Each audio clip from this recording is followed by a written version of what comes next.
Assalamualaikum warahmatullahi wabarakatuh. Perkenalkan, saya Rahma Fauzia Agustin, NIM 221080265. Di sini saya akan menjelaskan tentang sampling, populasi dan sampling. Populasi adalah jumlah keseluruhan objek yang karakteristiknya hendak diteliti, sedangkan sampel adalah sebagian dari populasi yang karakteristiknya bersangkutan atau bagian kecil yang diamati. Di sini ada perbedaan populasi dan sampel. Perbedaan populasi dan sampel dari definisi itu, populasi adalah seluruh unsur yang memiliki satu atau lebih ciri karakteristiknya yang sama, yang batasnya ditentukan oleh peneliti. Sedangkan definisi sampel itu sebagian unsur atau anggota populasi yang dipilih untuk kebutuhan studi oleh peneliti yang dianggap mewakili populasinya. Perbedaan karakteristik simbol dari populasi itu, kalau dari populasi itu dikenal sebagai parameter, hurufnya itu huruf Yunani atau kapital, sedangkan karakteristik simbol dari sampel itu dikenal sebagai statistik, hurufnya itu huruf kecil miring. Selanjutnya ada metode sampling. Yang pertama, metode yang digunakan untuk pengambilan sampel dari populasi yang ada itu ada random sampling atau probability sampling dan non-random sampling atau judgment sampling. Yang kedua, tidak ada cara yang terbaik. Yang ketiga, cara yang cocok untuk pengambilan sampel ditentukan oleh sifat-sifat populasi dan keterampilan peneliti.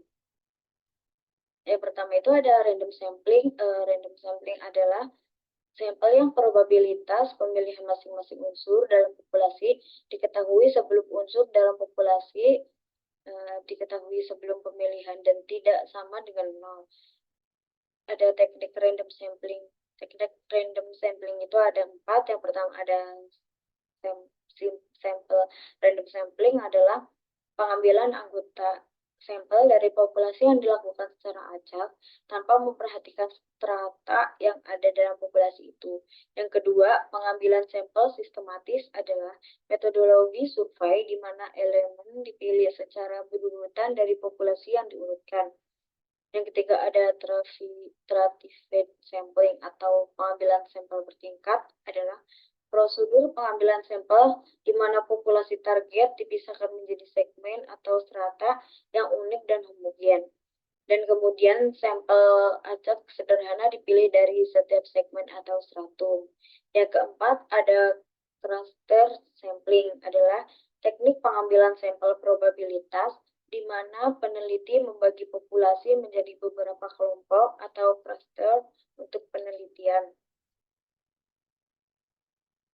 Yang kedua ada non-random sampling.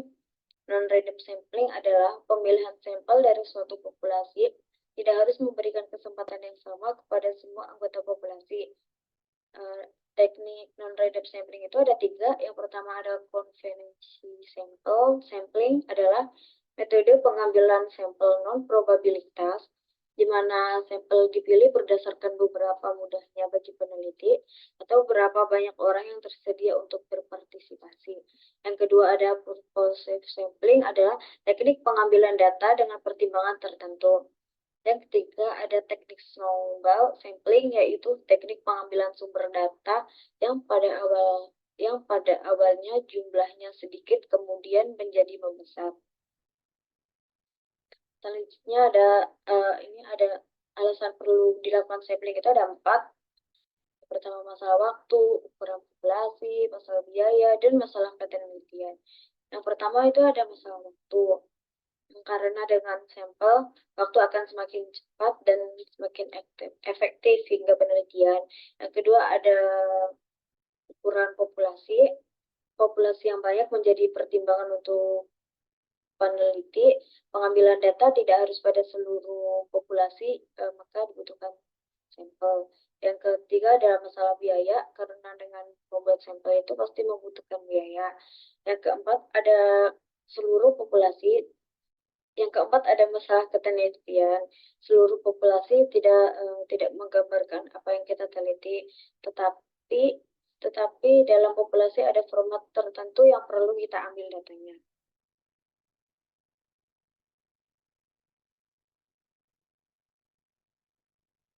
Selanjutnya ada langkah-langkah pengambilan sampel.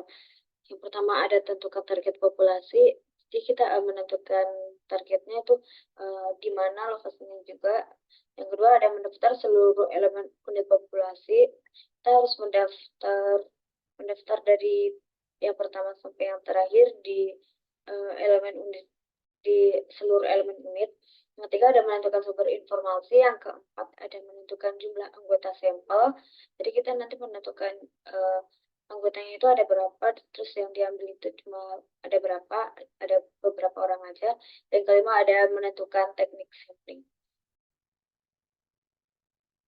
Perkenalkan, nama saya Fadilah Nur Afifah. Saya di sini akan membahas tentang statistik induktif yang berjudul estimasi parameter. Apa sih estimasi parameter itu?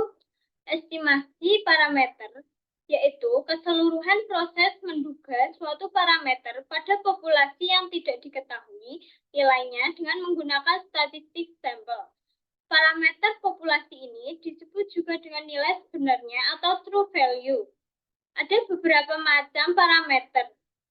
Yang pertama ada rata-rata, yang kedua ada varian, yang ketiga ada proporsi. Kemudian ada jenis penaksiran statistik. Di sini jenis penaksirannya ada dua, yaitu pertama pendugaan titik atau point estimation. Contohnya, dari sampel acak rata-rata berat badan mahasiswa perbankan syariah, Win Suka adalah 65 kilogram, maksud saya. Dalam kasus sederhana, kita tertarik dengan satu variabel, misalnya tinggi badan orang dewasa dan ingin mengestimasi expected value dari suatu populasi target. Expected value tersebut misalnya rata-rata tinggi badan orang dewasa. Nah, kita tidak bisa menghitung langsung nilai rata-rata populasi karena kita hanya punya sampel, maka kita perlu mengestimasinya. Estimasi titik diperoleh dengan menghitung sampel statistik. Kemudian yang kedua ada pendugaan interval atau disebut dengan interval estimation. Contohnya, dari sampel acak rata-rata berat badan mahasiswa perbankan syariah Winsuka adalah 65 sampai 67 km. Estimasi interval menunjukkan pada interval berupa suatu parameter populasi akan berada. Estimasi ini dibatasi oleh dua nilai. Dua nilai ini disebut sebagai batas atas dan batas bawah, yang masing-masing mempunyai simpangan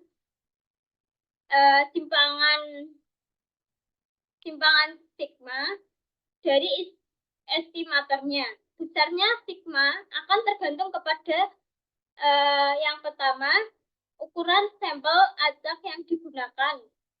Kemudian yang kedua, tingkat keyakinan atau level of confidence, dan yang terakhir distribusi probabilitas untuk estimated value yang digunakan.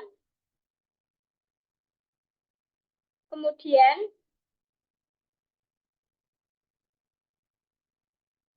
berikutnya ada kriteria penaksir yang baik. Jadi di sini ada beberapa kriteria. Yang pertama ada tidak bias atau unbiased. Statistik sampel yang digunakan sebagai penduga atau penaksir harus sama atau mendekati parameter populasi yang diduga. Yang kedua ada efisien, yaitu statistik sampel memiliki standar deviasi yang kecil. Yang ketiga ada konsisten. Jika ukuran sampel meningkat, maka statistik sampel akan semakin mendekati parameter populasinya. Kemudian ada penaksiran titik atau point estimation. Jadi, penaksiran titik ini adalah nilai tumbal yang digunakan untuk menaksir atau to estimate parameter atau besaran populasi yang tidak diketahui. Contoh, untuk menduga rata-rata berat badan mahasiswa, diambil 5 orang sebagai sampel. Jadi, sampelnya itu ada 5 orang. Yang pertama adalah Kara dengan 87, Farhad 85, kemudian Evan 98, kemudian Lois 83, yang terakhir ada Anita 77. Jadi, cara kita untuk mengetahui rata-rata atau menduga rata-rata berat badan mahasiswa dari kelima sampel ini yaitu dengan jumlah nilai data kemudian dibagi banyaknya data. Jadi kita menambah yaitu menambah jumlah 87 tambah 85 ditambah 98 kemudian ditambah 83 yang terakhir adalah ditambah 77. Jadi setelah dijumlahkan dibagi 5, 5-nya ini dari sampel, kemudian bisa menghasilkan nilai 86. Untuk selanjutnya ada tingkat kepercayaan atau confidence level. Confidence level ini sebelum melakukan estimasi, tingkat kepercayaan ditetapkan terlebih dahulu, yaitu sebesar 1 mean alpha.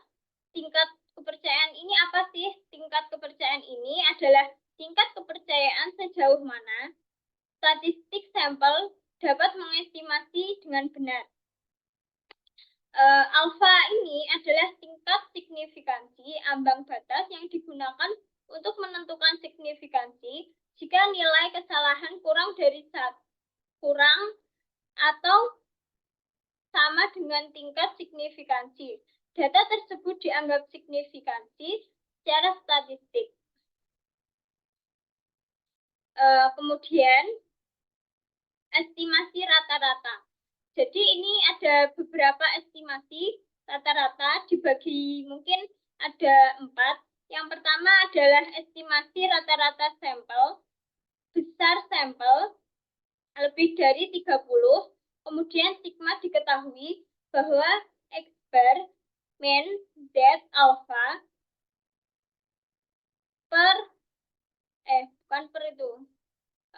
bagi 2, kemudian akar pangkat sigma pangkat 2 dibagi sampel, kemudian kurang dari mu ini, kemudian kurang dari X bar ditambah Z alpha dibagi 2, akar pangkat sigma pangkat 2 per sampel. Kemudian ada yang kedua, ada estimasi rata-rata sampel besar sampel lebih dari 30 dan sigma tidak diketahui. Di sini rumusnya ada X bar min Z alpha dibagi 2, akar pangkat 8 pangkat 2 dibagi sampel kurang dari mu kurang dari X bar, kemudian ditambah Z alpha dibagi 2, akar pangkat 8 pangkat 2,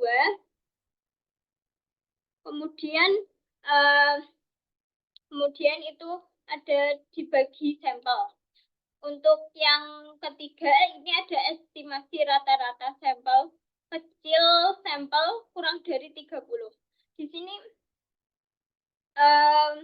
sini ada rumusnya X bar min T alpha dibagi 2, buka kurung sampel dikurangi 1, akar pangkat 8 pangkat 2, kemudian dibagi sampel kurang dari mu kurang dari X bar ditambah T alpha dibagi 2, N ini adalah sampel, dikurangi 1, akar pangkat 8 pangkat 2 dibagi N. Kemudian ada, kalau menambah faktor koreksi itu N dikurangi sampel dibagi N kurangi 1.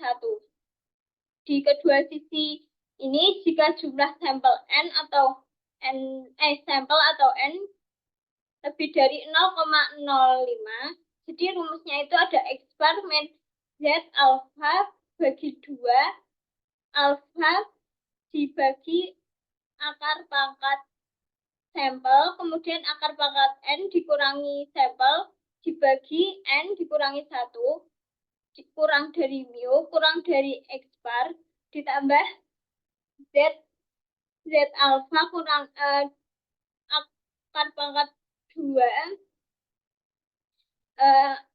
sigma bagi sampel, kemudian akar pangkat N dikurangi sampel, kemudian N dikurangi 1.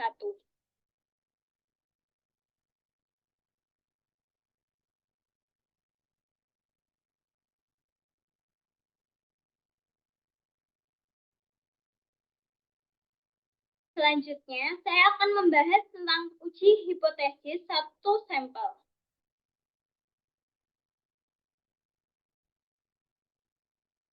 Mungkin beberapa orang tidak mengetahui apa itu hipotesis.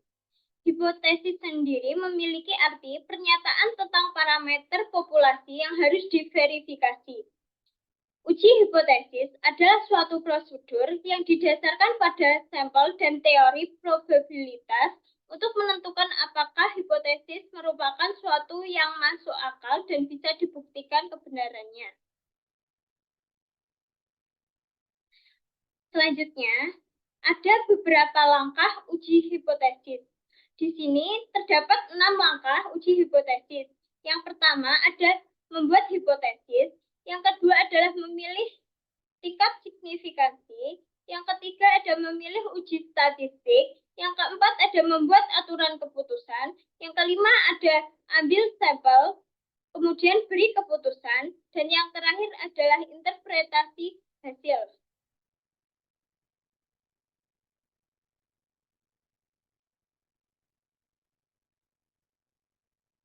Kemudian, langkah yang pertama, membuat hipotesis nol dan hipotesis alternatif. Hipotesis nol atau the null hypothesis atau lebih disebut dengan HO adalah hipotesis yang akan diuji kebenarannya atau belum pasti. Kemudian, ada hipotesis alternatif atau alternate hipotesis atau lebih dikenal dengan HA adalah suatu kepernyataan yang akan kita simpulkan jika kita menolak hipotesis nol.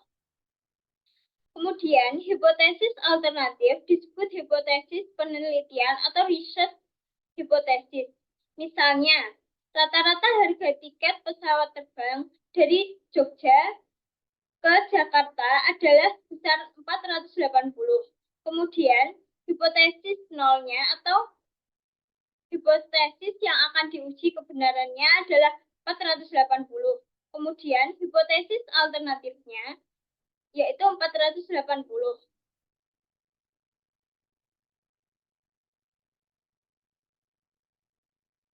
Kemudian langkah yang kedua adalah memilih tingkat signifikansi. Tingkat signifikansi adalah probabilitas menolak hipotesis nol jika itu benar, atau disebut tingkat resiko, the level of risk. Biasanya alfa sama dengan 1%, 5% atau 10%. Langkah yang ketiga yaitu memilih uji statistik. Ada beberapa uji statistik yang bisa digunakan untuk membuktikan hipotesis, yaitu uji Z, T, kemudian F, dan X pangkat 2 atau chi-square.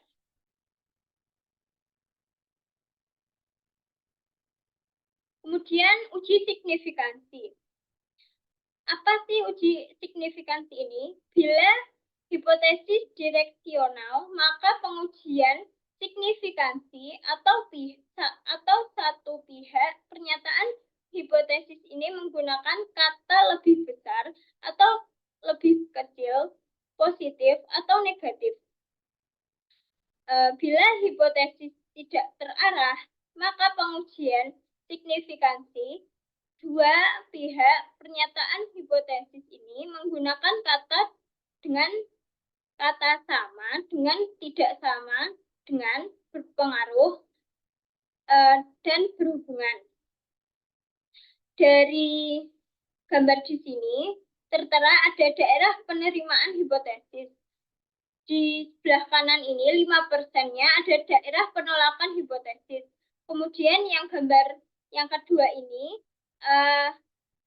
yang bagian kiri ini 2,5% daerah penolakan hipotesis. Kemudian tengahnya ini adalah daerah penerimaan hipotesis. Yang kanan sendiri ini ada 25% daerah penolakan hipotesis. Kemudian ada kesalahan dalam uji hipotesis. Tipe pertama adalah false positif, menolak hipotesis 0 atau HO padahal benar. Kemudian tipe yang kedua ada false negatif, menolak hipotesis alternatif HA padahal benar. Ini bisa dilihat gambarnya. Kemudian ada langkah yang ketiga, memilih uji statistik. Jadi di sini ada beberapa uji statistik yang bisa digunakan untuk membuktikan hipotesis, yaitu uji Z, T, F, atau X pangkat 2, atau Chi-square. Contoh uji Z adalah Z sama dengan X bar kurangi mu, kemudian dibagi sigma atau akar pangkat sampel. Kemudian langkah yang keempat, membuat aturan keputusan. Jadi, division rule adalah pernyataan tentang kondisi spesifik di mana hipotesis 0 ditolak dan kondisi di mana hipotesis 0 tidak ditolak. Terus, critical value adalah titik pemisah antara daerah di mana hipotesis 0 ditolak dan di daerah yang tidak ditolak. Jadi seperti ini gambarnya, bisa dilihat. Kemudian langkah yang kelima, dalam pengujian hipotesis adalah menghitung nilai statistik uji, membandingkan nilainya dengan nilai kritis, dan membuat keputusan untuk menolak atau tidak menolak hipotesis 0. Kemudian langkah yang keenam atau langkah yang terakhir adalah interpretasikan hasil. Jadi yang pertama, lihatlah T hitung atau probabilitas. Yang kedua, lihat arah. Yang ketiga, sesuai dengan hipotesis. Apakah sesuai dengan hipotesis? Yang keempat, jika iya, HO ditolak dan HA terdukung. Dan yang terakhir, yaitu jika tidak, HO tidak dapat ditolak atau variabel tersebut tidak signifikan pada keyakinan yang ditetapkan, misalnya 95%.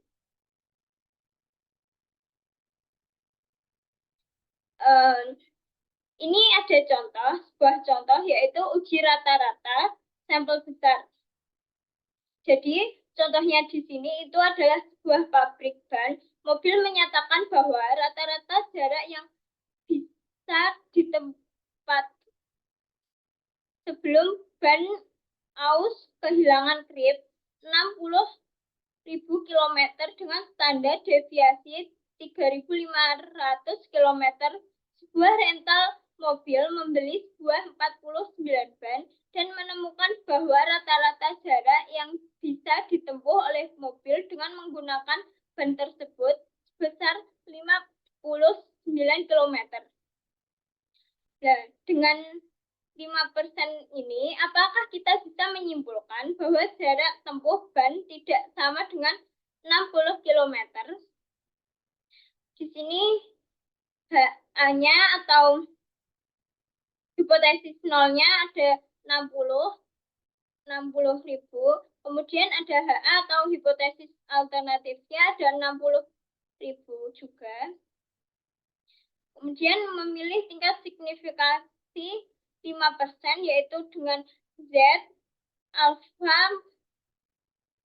alfa bagi 2 sama dengan Z1 kurangi alfa kemudian dibagi 2 sama dengan 0,475 sama dengan 196. Kemudian N-nya di sini ada 49 digunakan untuk Z dua pihak. Membuat keputusan yang pertama adalah nilai Z kritis yaitu 1,96.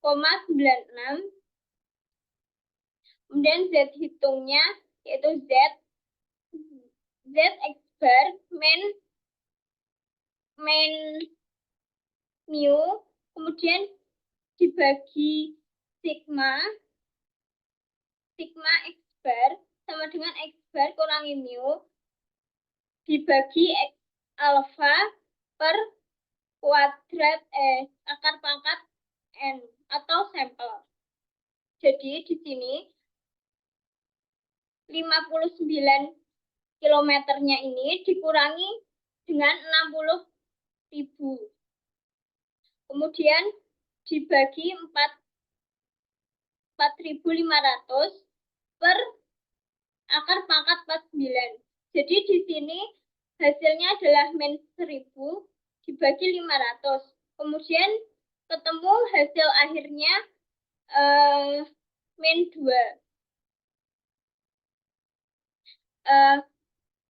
Kita menolak hipotesis nol sehingga kita bisa menyimpulkan bahwa jarak tempuh ban tidak sama dengan 60 km. Jadi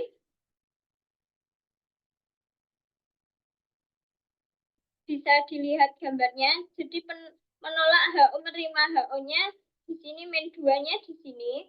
Kemudian menolak yang gagal menolak HO-nya nggak ada di sini. Selanjutnya ada contoh seorang bekerja di hotel bintang 5 yang bertaraf internasional. Pada saat wawancara, manajer hotel mengatakan bahwa seseorang bisa menghasilkan tips atau uang tambahan sebesar US $20 per hari dalam waktu 36 hari pertama kerja. Jumlah rata-rata tips per harinya sebesar US $20.45 dengan standar deviasi US $10,5. Dengan tingkat signifikansi 1%, apakah kita bisa menyimpulkan bahwa pelayan hotel tersebut bisa menghasilkan rata-rata tips lebih dari US $20 per hari? Kemudian di sini ada HO-nya 20, HA-nya lebih dari 20 atau mu lebih dari 20. Memilih tingkat signifikansi 1%. HO-nya 20, kemudian HA-nya mu lebih dari 20. Jadi memilih tingkat signifikansi sama dengan 1%, yaitu Z alfa sama dengan Z 0,01 dan Z1 min 0,5 min 0,05 sama dengan 0,49 sama dengan 2,33. Jadi tingkat signifikan tidak dibagi jika pengujian satu sisi memilih uji Z satu pihak membuat keputusan. Nilai kritis sama dengan 2,33, kemudian nilai Z hitungnya Z sama dengan X bar, kemudian kurangi mu, sama dengan S per akar pangkat sampel. Kemudian di sini angkanya 24,5 kurangi 20 dibagi 10,5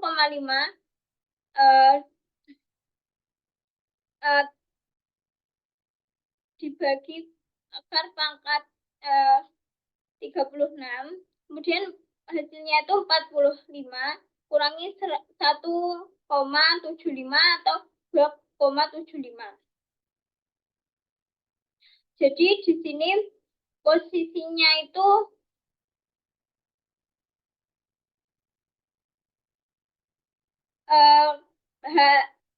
HO-nya tuh bisa diterima. Dari sini kesimpulannya kita menolak hipotesis 0 sehingga bisa disimpulkan bahwa waktu rata-rata TIS yang diperoleh lebih dari 20 US dollar per hari. Untuk uji rata-rata populasi atau sampel kecilnya, jika sampel kurang dari 30, maka uji yang digunakan adalah uji T. Jadi T X bar kurangi mu per atau dibagi S per akar pangkat sampel. X bar di sini adalah rata-rata sampel, kemudian ada mu ini rata-rata populasi, S itu deviasi standar sampel, N-nya jumlah sampel.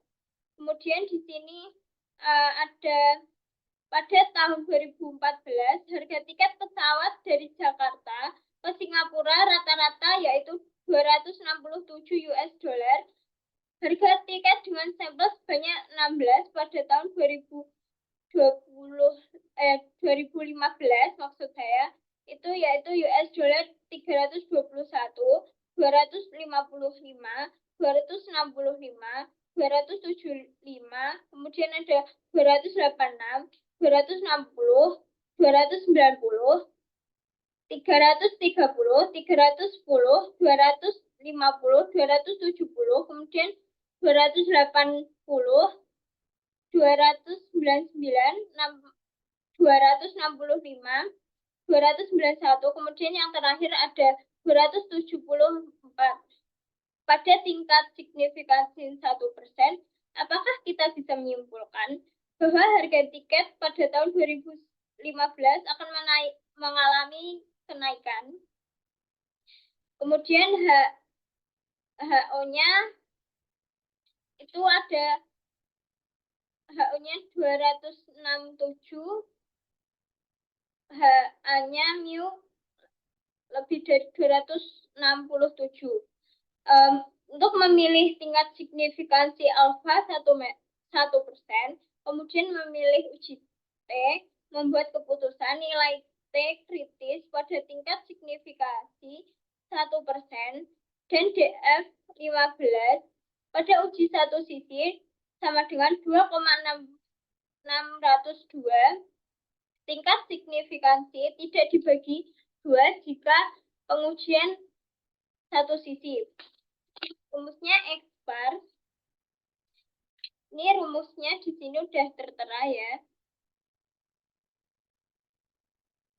Kemudian dari hasil penjumlahan itu, dari rumus ini kita bisa menyimpulkan kita menolak hipotesis 0. Kesimpulannya rata-rata harga pesawat terbang Jakarta-Singapura telah mengalami kenaikan pada tahun 2015. Jadi HO-nya ini ditolak. Kemudian yang diterima itu HA karena pada 2015 ini sudah mengalami kenaikan. Jadi sudah bisa diperkirakan akan terus mengalami kenaikan.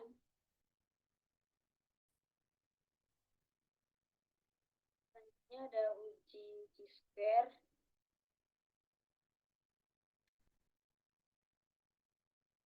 Konsep dasar pengujian statistik dengan distribusi X kuadrat termasuk statistik parametrik.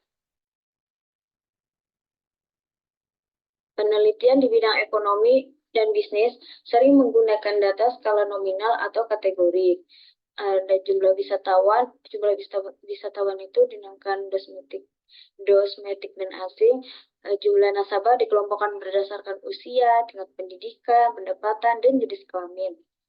Data dalam bentuk frekuensi sangat sulit diyakini berdistribusi normal. Uji C kuadrat adalah pengujian hipotesis mengenai perbandingan antara frekuensi aktual dengan frekuensi harapan atau ekspektasi. Nilai X kuadrat adalah nilai kuadrat, karena itu nilai X kuadrat selalu positif. Ada uji statistik, beberapa pengujian yang dapat dilakukan dengan menggunakan distribusi chi-square itu ada 3. Yang pertama ada uji ketetapan distribusi frekuensi data. Yang kedua uji beda-kap proporsi populasi. Yang ketiga ada uji hubungan antara dua variabel independen atau tabel kontingensi. Ada langkah uji hipotesis. Yang pertama itu membuat hipotesis. Yang kedua memilih tingkat signifikansi. Yang ketiga memilih uji statistik. Yang keempat membuat aturan keputusan. Yang kelima ambil sampel, habis itu beri keputusan. Yang keenam ada interpretasi hasil. Ini rumus uji square itu ada rumusnya X kuadrat sama dengan sigma F0 dikurangin FE kuadrat sama dibagi FE. Selanjutnya ada uji ketetapan. Uji ketetapan itu digunakan untuk menguji ketetapan distribusi frekuensi data dengan distribusi tertentu, misalnya merata, normal, binomial, atau distribusi lainnya. Contohnya itu H0 itu distribusi frekuensi data adalah normal, H itu distribusi frekuensi data adalah tidak normal. Ini ada contoh soalnya. Suatu perusahaan mempunyai 6 daerah pemasaran. Kepala bagian pemasaran menyatakan bahwa jumlah penjualan di semua daerah merata. Penelitian ini dilakukan untuk membuktikan pernyataan tersebut. Sebanyak sampel sebanyak 120 unit penjualan terdistribusi sebagai berikut.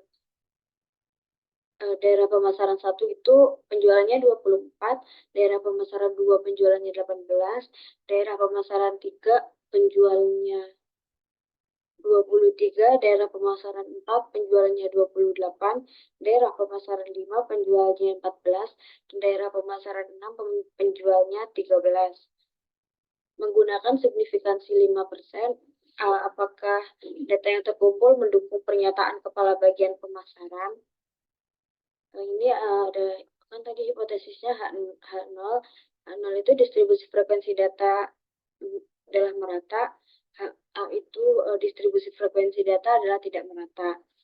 Jadi signifikansinya itu 5%, uji statistiknya X kuadrat, aturan keputusannya itu nilai X kuadrat hitung berada pada daerah penerimaan H0 atau daerah penolakan H0.